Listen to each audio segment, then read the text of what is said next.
The following video discusses the section of the Summary of Regulations regarding seasons of participation.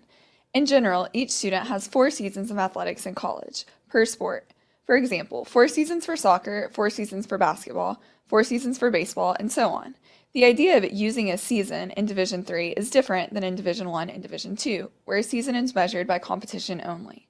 In Division III, we measure by participation, which includes competition and practice. This means there is no redshirting in Division III. There are 2 ways that you can trigger using a season in Division III.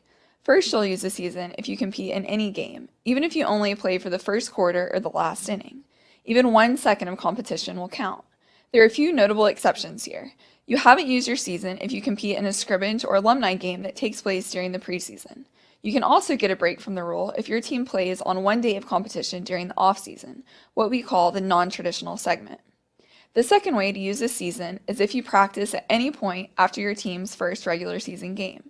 Practicing only counts in the regular segment of your season, so you can practice during the off-season, in fall ball or spring soccer, for example, and not use a season of participation.